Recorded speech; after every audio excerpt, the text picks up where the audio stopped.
Hello everyone, welcome back to me another mini blog. చూస్తున్నారు కదా, నిల్వ ఉండే టమాటో పచ్చడి ఎట్లా చేసుకోవాలనేది చూపిస్తున్నాను. Let's get into the video.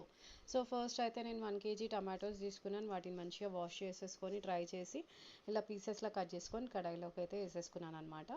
Oil అనేది అసలు యూస్ చేయట్లేదు ఇక్కడ ఈ ప్రాసెస్లో. అండ్ 100 grams ఫ్రెష్ చింతపండు తీసుకుని అందులో నుంచి గింజలు అండ్ చింతపండుకున్న నార కూడా అంతా తీసేసి ప్రాపర్గా అనేది ఇందులోకి వేసేసుకొని మిక్స్ చేస్తున్నాను. సో ఇదంతా కూడా వాటర్లోనే కుక్ అయిపోతుంది, మంచిగా డ్రై అవ్వాలి టమాటో మిక్స్చర్ అంతా కూడా. అస్సలు వాటర్ లేకుండా ఈ విధంగా కుక్ అయిపోవాలన్నమాట. అంతే అండి, ఇంకా స్టవ్ ఆఫ్ చేసుకొని మొత్తం కంప్లీట్గా చల్లారేంత వరకు పక్కన పెట్టేసేయండి. సో చల్లారిన తర్వాత అయితే ఒక మిక్సీ జార్ తీసుకొని అందులోకి మిక్చర్ అనేది యాడ్ చేసుకోండి. సో నేను ఫస్ట్ చిన్న జార్ తీసుకున్నాను, అందులో నాకు క్వాంటిటీ సరిపోలేదు, అందుకని ఇంకా మళ్ళీ నేను పెద్ద మిక్సీ జార్ తీసుకొని క్వాంటిటీ అంతా కూడా అందులోకి ట్రాన్స్ఫర్ చేసేసుకున్నాను. సో ఇందులోకి 1 kg టమాటో పచ్చడికి 100 grams కారం తీసుకుంటున్నాను అండ్ 100 grams ఉప్పు తీసుకుంటున్నాను అండ్ 2 to 3 teaspoons పసుపు వేసుకుంటున్నాను.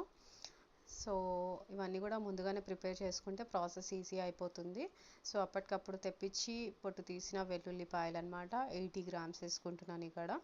అండ్ 2 teaspoons మెంతిపిండి వేసుకుంటున్నాను అండ్ 4 teaspoons ఆవపిండి వేసుకుంటున్నాను. ఇవి కూడా నేను అప్పటికప్పుడు డ్రై రోస్ట్ చేసుకొని పౌడర్ చేసుకొని పెట్టుకున్నాను అనమాట.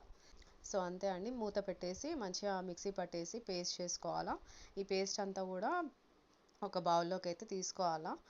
అండ్ యాక్చువల్గా నాకు ఆ వీడియో అనేది మిస్ అయిపోయింది, ఎందుకంటే నైట్ కరెంట్ పోవడంతో నేను షూట్ చేయలేకపోయినా. అండ్ ఇది నెక్స్ట్ డే మార్నింగ్ పొయ్యి పైన కడాయి పెట్టేసుకొని అందులోకి నేను ఆయిల్ అయితే 400 ml ఆయిల్ తీసుకున్నాను. పచ్చళ్ళలోకి పల్లి నూనె కానివ్వండి, నువ్వుల నూనె కానివ్వండి బాగుంటుంది. సో నేను నువ్వుల నూనె వాడుతున్నాను ఇక్కడ.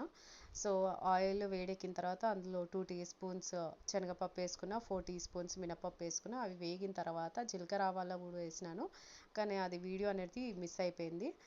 ఆవాలు 2 teaspoons వేసుకోండి, జీలకర్ర 3 కానీ 4 కానీ teaspoons వేసుకోండి. అలాగే పొట్టు తీసిన వెల్లుల్లి రవ్వలు కొన్ని అండ్ ఎండుమిర్చి కొన్ని వేసుకోండి.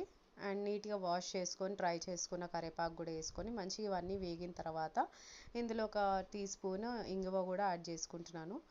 అంతే అండి, పోపుకి ఇవన్నీ వేసేసుకొని మంచిగా ఒకసారి అయితే మిక్స్ చేసుకోండి. సో నైట్ ప్రిపేర్ చేసుకున్న టమాటో పేస్ట్ అంతా కూడా ఈ ఆయిల్లోకి మిక్స్ అయ్యేటట్టు యాడ్ చేసుకుంటున్నాను అనమాట. చూస్తున్నారు కదా, నేను ఒక బౌల్లో తీసి పెట్టుకున్నా, సో అందుకని ఇంత డ్రై అండ్ గట్టిగా అయిపోయింది. సో ఇదంతా కూడా ఇందులోకి ప్రాపర్గా ఆయిల్లోకి ప్రాపర్గా మిక్స్ చేసుకోవాలా, కలిసిపోవాలి మొత్తం కూడా. సో ఆయిల్ ఒక 10-15 minutes కుక్ చేసుకున్నారంటే మీకు ప్రాసెస్ అనేది ఈజీ అయిపోతుంది.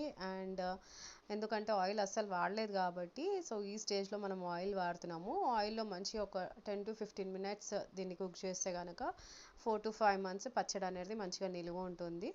అంతేనండి, ఇదంతా కూడా నేను కుక్ చేసుకునేసరికి కొంచెం టైం పట్టింది, నాకు చాలా డ్రై అయిపోయింది కాబట్టి టైం పట్టింది. నీకైతే తొందరగా అయిపోతుంది, ఒకసారి ట్రై చేయండి. సో నాకు కమెంట్లో చెప్పండి టేస్ట్ ఎలా వచ్చింది అనేసి. సో ఈ వీడియో మీకు నచ్చితే లైక్, షేర్, కమెంట్ చేయండి and subscribe to my channel Soumya's creative hub. Thanks for watching.